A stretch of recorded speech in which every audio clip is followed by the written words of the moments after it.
his followers departed the lands of Israel and entered into the lands of their oldest enemies, the Philistines. And David offered his service to Achish, son of Maok, king of Gath. Achish bestowed upon David the town of Ziklag, where his followers could live and be at peace.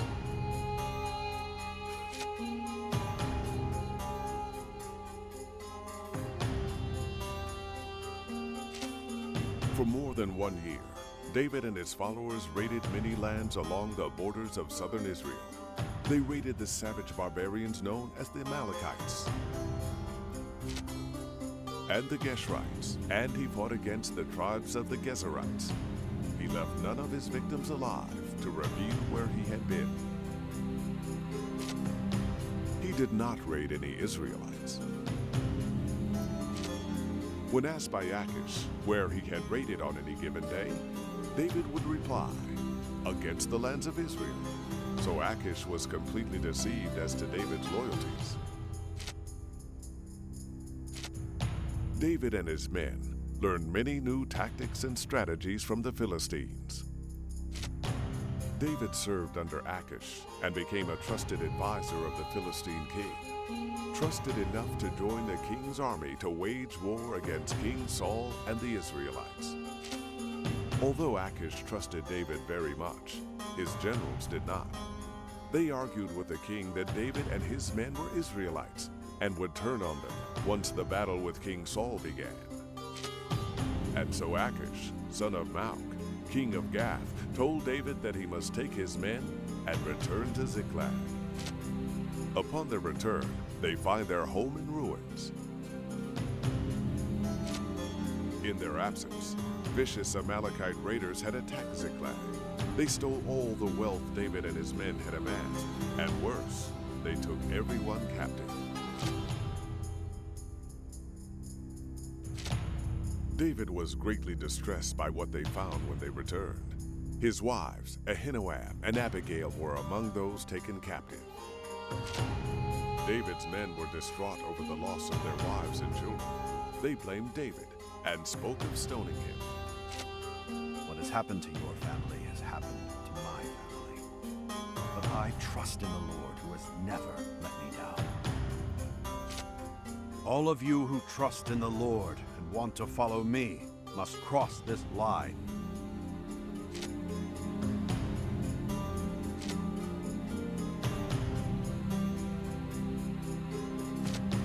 Priests, bring the ephod. And David inquired of the Lord, "Shall I pursue the raiding party? Will I overtake them?" The Lord replied, "Pursue them. You will certainly overtake them and succeed in the rescue." David knew the answer would come true because he trusted the Lord.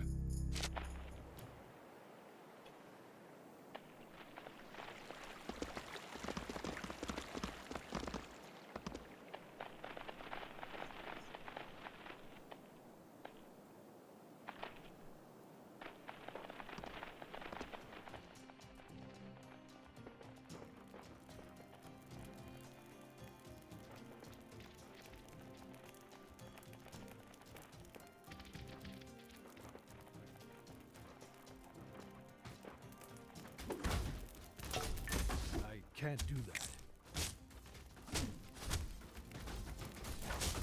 I can't do that.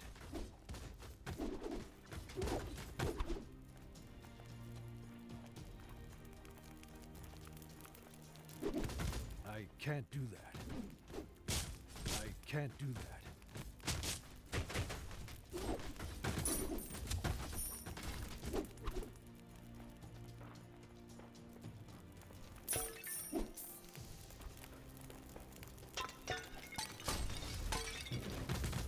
Can't do that. I can't do that. I can't do that.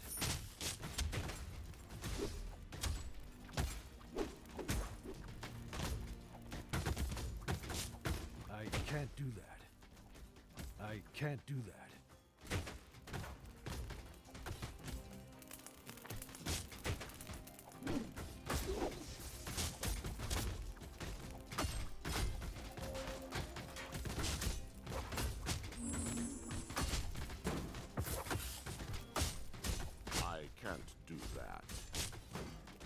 can't do that. I can't do that.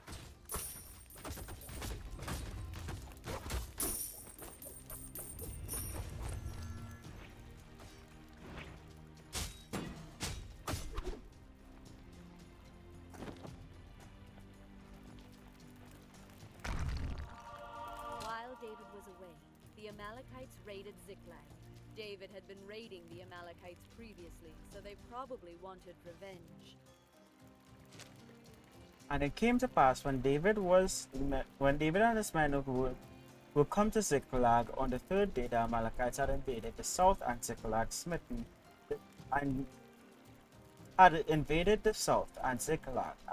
Ziklag and burned it with fire, and had taken the women captive that were therein. They slew not any, neither great or small, but carried them away and went.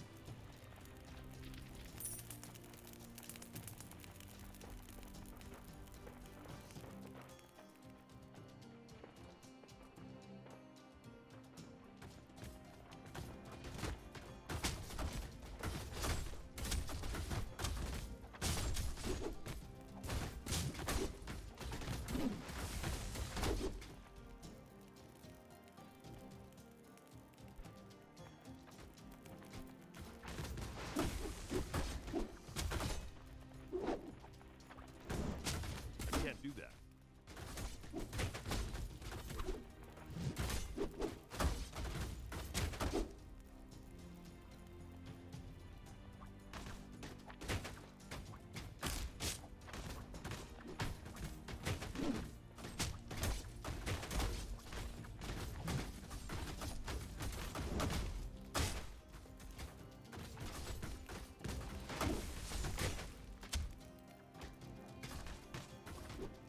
So people in the chat, how is everyone doing? Anyone else here at the moment? I can't do that.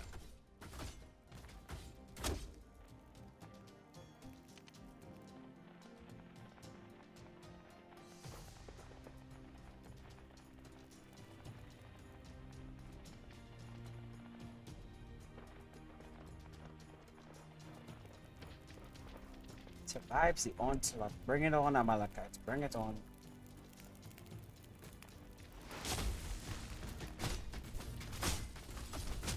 I can't do that. I can't do that.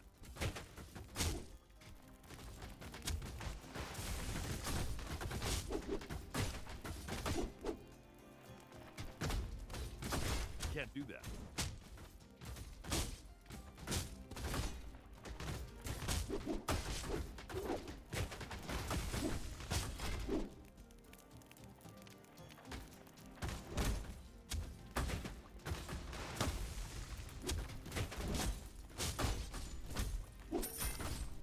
Can't do that.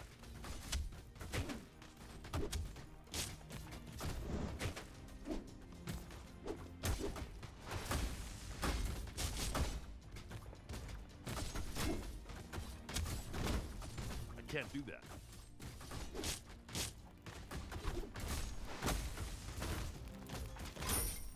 I can't do that.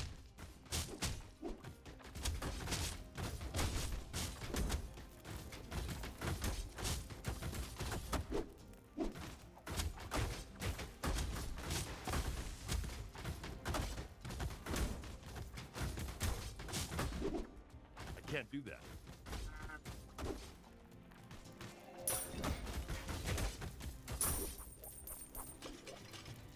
What are we talking about?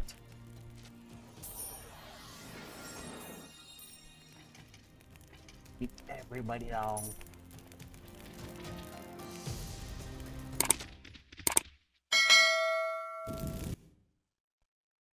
With the Amalekites defeated, David and his men were reunited with their families, who had been taken captive. Every man, woman, and child that had been taken from Ziklag was accounted for. The Amalekites were proficient raiders and had amassed a large amount of plunder. David and his men took it all. David sent much of the loot to the elders of Judah with the message, "Here is a gift to you from the plunder of the Lord's enemies." In this way, David built relationships that he would soon need. 400 Amalekites managed to flee on camels. David and his men had no mounts with which to give chase, and thus, these 400 young men escaped David's wrath.